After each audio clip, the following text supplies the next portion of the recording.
merry meet and fare thee well. Settle in for a story with me, Astin Gaël. Thank you so much for joining me here today.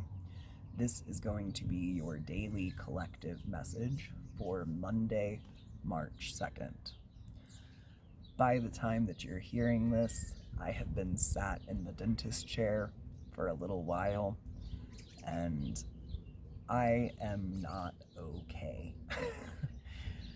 I do not like the dentist. I don't know if I have traumatic memories that I've repressed from the dentist growing up, or if there's something about the nerves around my teeth being connected to the nerves in my brain. But I swear every single time I come this close to biting my dental tech. So pray for her today, and pray for me as well. Send out some good vibes my way. I swear, it makes me feel so juvenile every time, but I just can't help it. I really cannot help it. I'm so sensitive about my mouth. But I went, I don't know, 6 or 7 years without getting a cleaning, and I have decided to be adamant about keeping up with the schedule, even though it's just such a detriment to my overall well being. If you are not following the book, if you are not following the magic shop on BlueSky, the description box down below houses the link. Over there, you get daily astrological updates and whatever else comes through my mind. If you would like to purchase a personalized short story of your own, I do have the link to the Buy Me a Coffee in the description box down below. There is a 3-card spread, a 5-card spread, a 30-minute short story video, or a one-on-one call where you can co-create a story with me.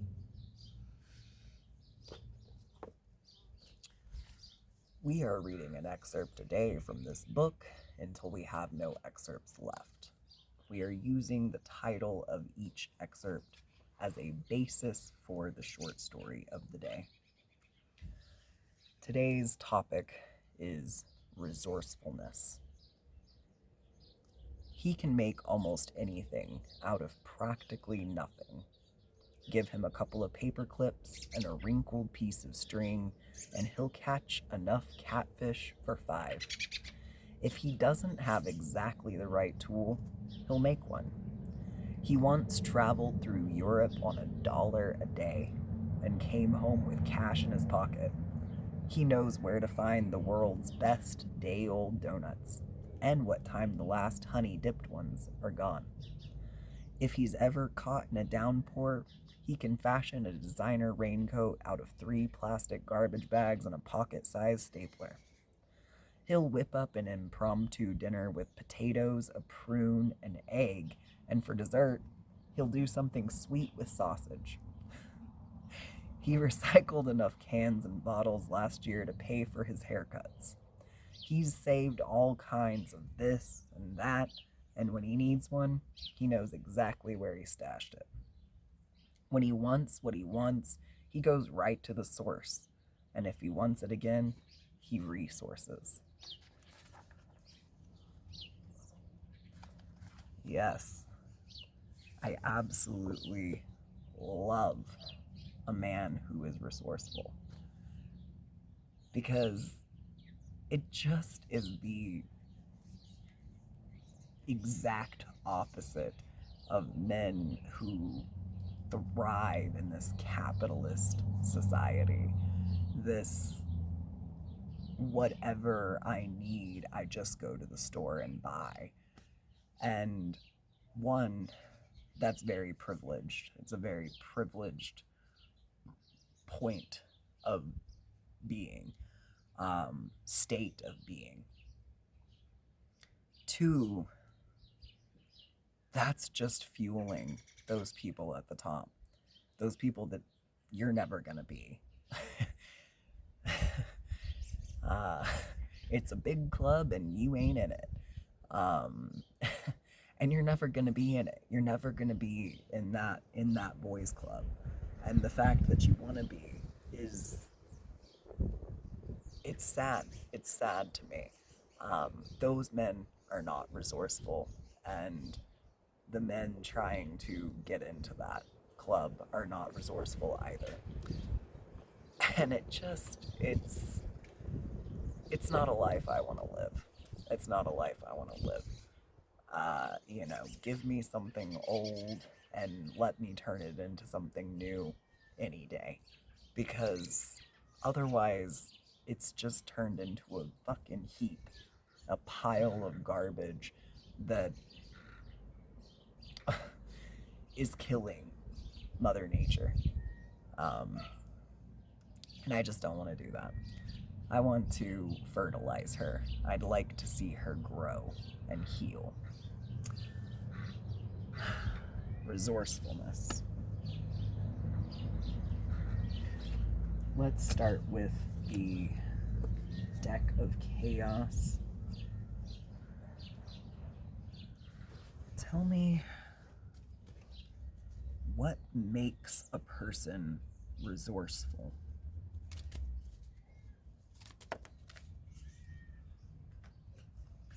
Their lifestyle.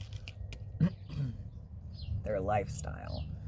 So, when you are given the choice to take the road, the game of life, the board game life, when you come to that fork in the road that says, do you want to go to college? And you get a stack of job choices that can only be gotten with a college degree. Or do you want to take a risk and you get a shorter stack of career choices that might have a bigger payout? I remember there being like a rock star, musician, celebrity, also a starving artist. You're taking a risk by not going the prescribed road. But a starving artist leaves behind a legacy. A starving artist lives a life of leisure. They get up when they want, they paint what they want, they sell their art for however much they want. The person that goes down the prescribed path shows up at the job when the boss man tells him to, gets paid what the boss man says he'll pay him. I'd say there's a risk going down either road.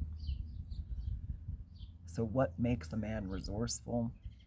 Which lifestyle he chooses.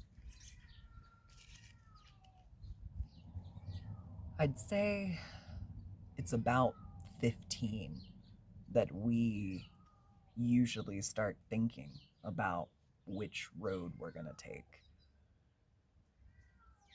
I can't really remember back to when I was 15. I know I got my first job at 15 and a half, but I can't tell you who I thought I would become at 15. Can't tell you if I wanted to take the prescribed road or take a risk. But I know that 15-year-old me was being raised a girl, one, so I felt like I had very few options to begin with, and also was being raised in a religious cult, which narrowed my options even more. So maybe I didn't have a thought because I just felt like my path was being laid out for me by somebody that was not me. But about 15 years old, we are presented with our two paths, or multiple paths. possibly around that time we start thinking that it might be a better idea to just fly away and choose none of the paths and see if the faraway land that we land in provides another option. Setting boundaries with those friends and family members that are prone to laying out our path for us becomes very tempting.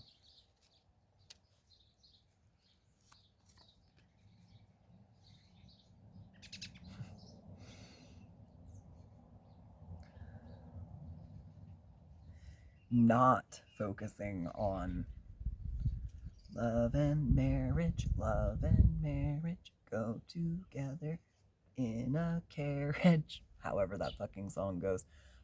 Not focusing on that, not letting the goo goo eyes deceive you, is the key to making the right choice about that path. The minute that you choose the love and marriage path, especially as a man, you're choosing protector, provider. And that almost always goes hand in hand with the prescribed route. Go to college, get a good paying job, support the family, buy a house. Because if you're taking the risk, you're asking this partner to take a risk with you. Choosing to be single is a choice. Not a choice given to you in the board game of life. I seem to remember that the spot on the board that just gets you a wife is just there. You don't get to choose.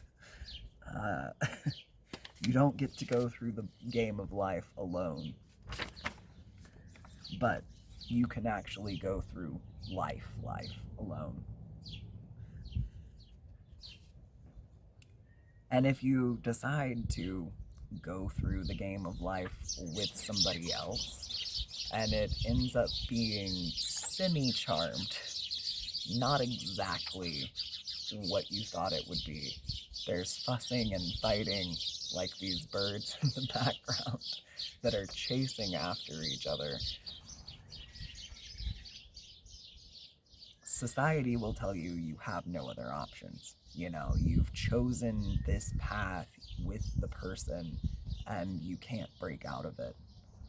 But you do have the option to end one path and start anew at any point in time. Things that you create can also be destroyed. Things that were destroyed can be rebuilt.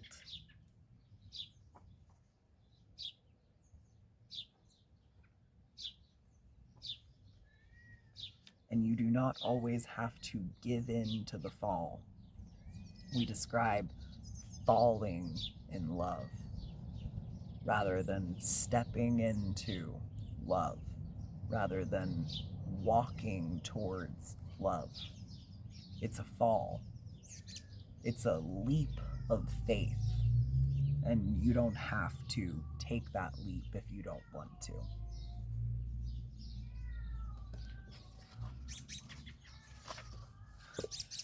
You may have to get resourceful, you know. Living a single life, you have to do it all, be it all, right? So you may have to not have a full house, because how are you gonna cook and clean and provide for yourself? You might choose to live in a drivable RV. Takes 15 minutes to clean that bitch up, you know? And you don't have to live anywhere in that. You can skip town anytime you please. It's a lot of choices, a lot of paths one can take, and they're not all presented to you at the age of 15. There are a lot of paths that people in society try to hide from you at 15.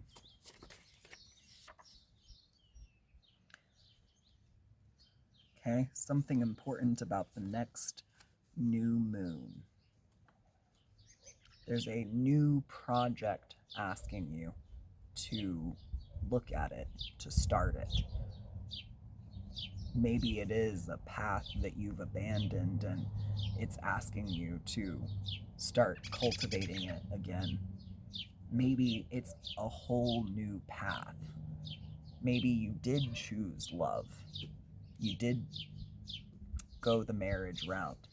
And at this new moon, you're being asked to get a divorce, start over, be single.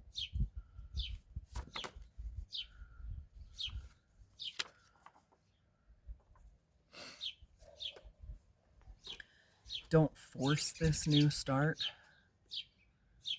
but also don't give in to a state of flow that results in apathy.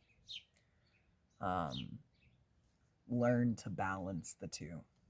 Take action when action needs to be taken, and allow what may be to be when that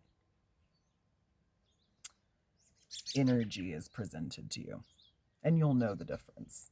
You'll know the things that need action and the things that need detachment. The person that you are possibly getting a divorce from, they're on the fence. They are uncertain of whether or not this move is a move that they are ready to make. Consent is key in any interpersonal relationship, but one person, one party in a marriage wanting something to continue and the other person not wanting it to continue doesn't mean that one party is right and the other is wrong. You are not wrong for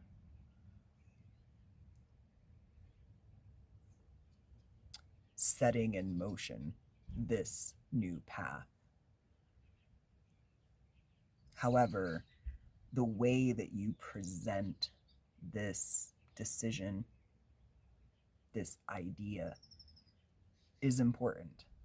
Obviously, you don't want to end something with somebody that you've had going on for however long by just being like, well, I made the choice and it's my choice and I hope you're happy. It requires a certain inner knowing. There's a need to go within. There's a need to be open to this death because it provides the opportunity for rebirth, for new life. Something that in the past I think you have taken for granted or possibly not believed to be a possibility.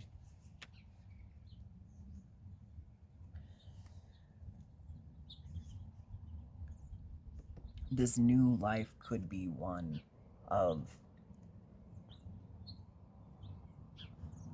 unconditional love for the self. Venus energy.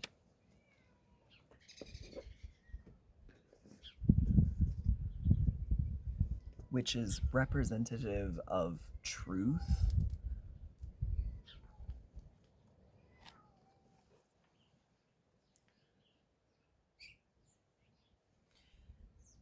You might begin to see people in a new way after making this choice.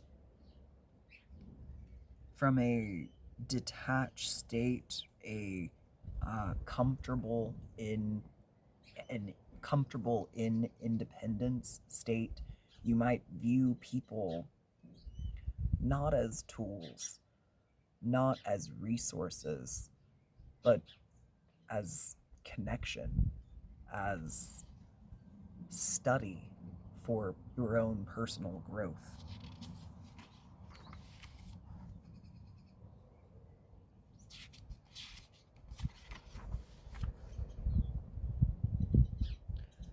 You'll begin to see femininity in a different light. Appreciate beauty. And if any of your senses, sight, smell, taste, hearing, or your sense of touch, have been off, deactivated, they will reawaken. I have a feeling that this X possibly misunderstood pleasure, discouraged thrill seeking, thought of beauty as frivolity. And you maybe adopted some of these beliefs. You can deprogram those thoughts in this time of independence.